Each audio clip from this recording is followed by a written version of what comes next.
Hi guys. For the moment everything is a bit all over the place.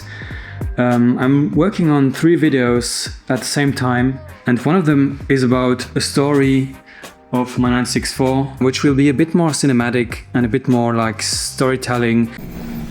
Some days it feels like life is running faster than I am. Thoughts, the noise, the endless list of things waiting for tomorrow. I'm still missing some shots, and for that I need to have a working car. More on that later on. Then I'm also working on a video about the setup on my 964, because I was talking about adapting the damping, the low speed, high speed adjustment and tire pressures. And so this is now all sorted, but I still am missing the end of that video. So again, second video about to come very soon. So I took the 964 out for a trip around the country, but when I came back and I wanted to move the cars about because I wanted to use my Mark II, I realized that I had a leak on the rear of the car, and this is clearly brake fluid that comes out of somewhere. And if I show you the under tray, you can see that there is really a lot of brake fluid. I took the under tray off and then I wanted to see what was wrong with the car. This is the cylinder that is engaging the forward drive. So I started to analyze the situation, and I quickly found out that this might be a problem. I'll just buy a new one since it is looking very old and knackered, and even the brake line is so wonky and bent and all the stuff, so I wanted to replace this with the brake line. That turned out to be more expensive than I thought, because one of these, if you were to get them, costs 1,000 euros. One. And this car, or this gearbox, has 2 of them. But that's not all. So I had some play in the shift knob because there was a washer missing on here. I ordered that one too. And guess what? I still have a problem with my AC. Believe it or not. After you drive along for quite some time and the car is heating up a lot, the heat that comes from the engine towards the front is not being cooled down enough. The pipe that goes towards the compressor was very, very cold, and it even had like condensation on it. So I know that the AC is working and that the problem lays somewhere else. I will keep you posted and take you with me on a journey with another big, expensive problem on my 964. So since I'm having the problem that I can't do anything else except working on the PDAS system, I removed the rear under tray, where I can also again find oil running from this screw. So now I just removed, as I mentioned, the under tray because it was covering up the second slave cylinder, which is this one. What I'm doing now is removing this brace so that I can clean all of this.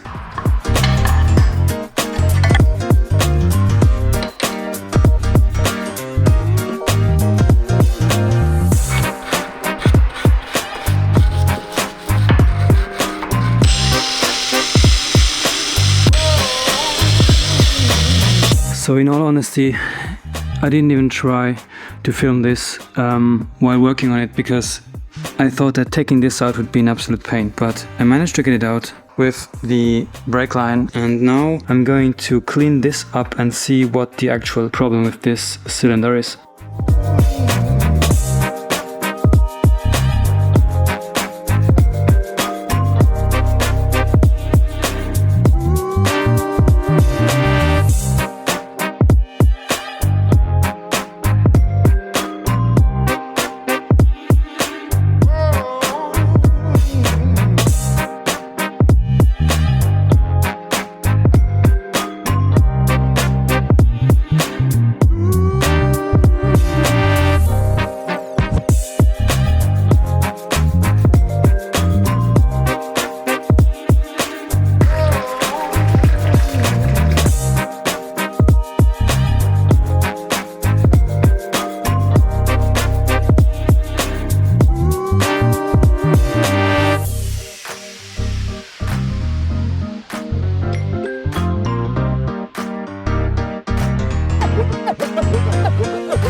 Right, so the first package has arrived, and this was an order from Rose Passion in France, and so I was pretty surprised to see that those are OEM Porsche parts.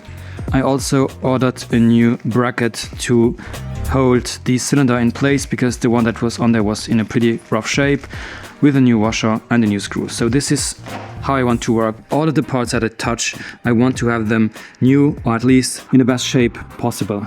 I'm still waiting for one package to arrive, which is the most important one, because in that package I will be having my new seals. Bonjour. Merci beaucoup. Did I just wait it here on my chair, eating my food, waiting for this parcel to arrive? Yes, I did.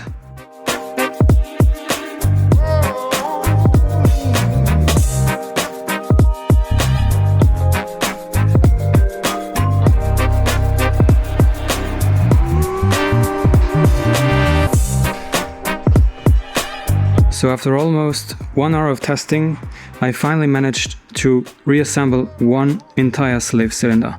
I created like a shaft where I could surround the seal and then very gently hammer down the cylinder inside. Now I'm going to tackle the second one. So the manual says that you should take your cylinder and wrap the bottom part with transparent tape.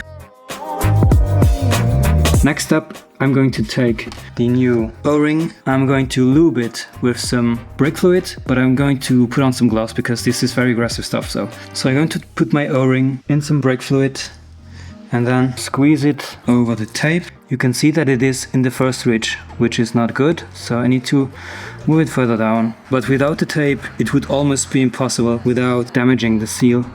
And so just like that, the seal is now in the second ridge. Next step is going to be a bit more tricky because I need to use the second seal, which is this greenish one, and this one is pretty hard. The trick is to heat it up just that much so that it is a bit more elastic, and then just do the same. Lube it, put it over it, and make it sit in the middle ridge.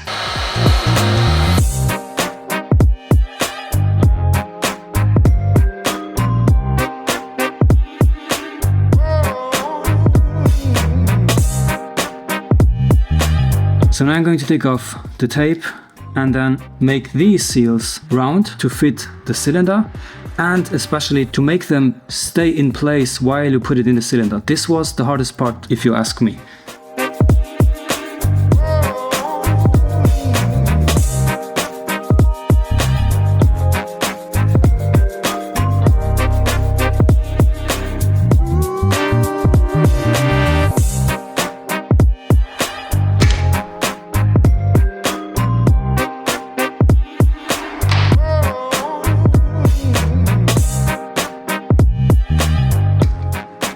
Done. So this is the second one assembled, but like I mentioned, this one looks a bit rougher around the top edge. Let's make the best out of it.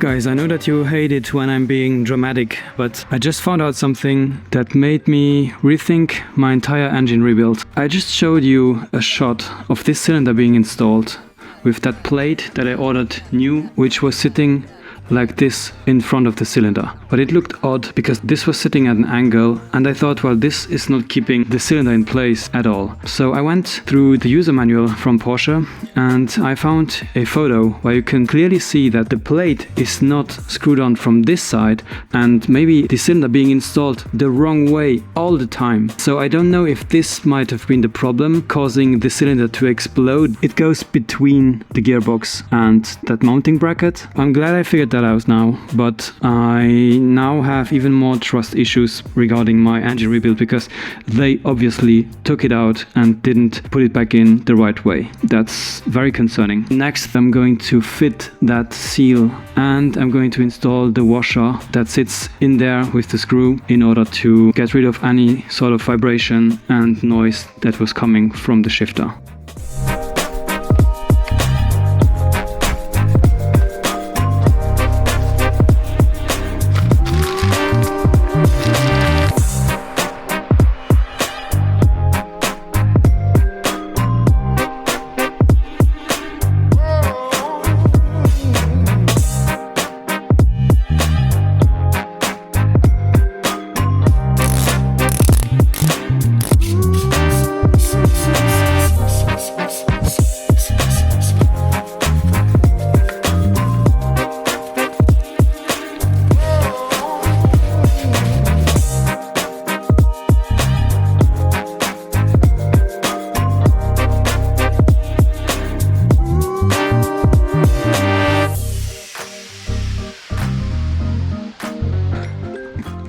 So it has now been the 4th day working on the car, and as you can see, I'm really making some progress here.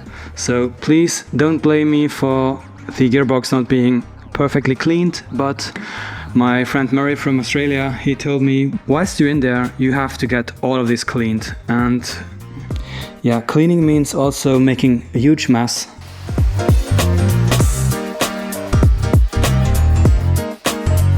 Next, you will probably see me bleed all the brake system to finally be able to start the car again, because this is what I've been waiting for. So the mess became even bigger with me trying to finally bleed the system without the diagnostic tool, because I really can't seem to find anyone who can borrow it or come over to my place and finally bleed the system. The first thing I did is to put this one on the bleeding nipple and activate and deactivate the switch in the center console. This will not work on my own. So then I had a thought, why don't I just suck the air out with a syringe that I put on the bleeding valve. So it was pulling out some brake fluid. Then I had another idea to pressurize the system. Then I thought about a 4th thing, sucking air out of the system with this hand pump. But it didn't work either. I really am now back to where I started, and I think that I'm going to need that tool. My next and only option is to drive the car to a specialist and let them bleed the system with the tool, and then I will be finally good to go. One more thing that I am trying to solve is my AC. I mentioned in one of my previous videos that these flaps, they have been replaced. There is a flap in there that is very loosely hanging in there, and as soon as there is some hot air on demand in the interior, the hot air coming out of this heat exchanger is sent towards the front of the car.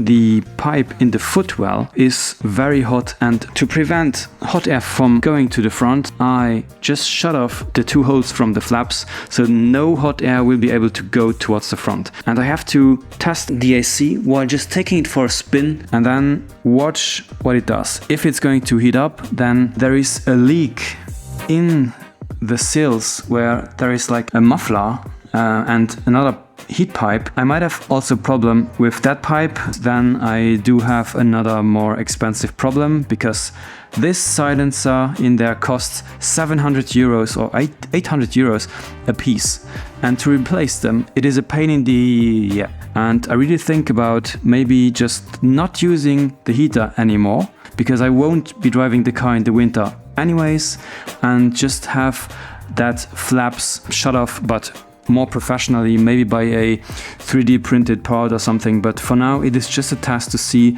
whether this is going to solve my problem or not.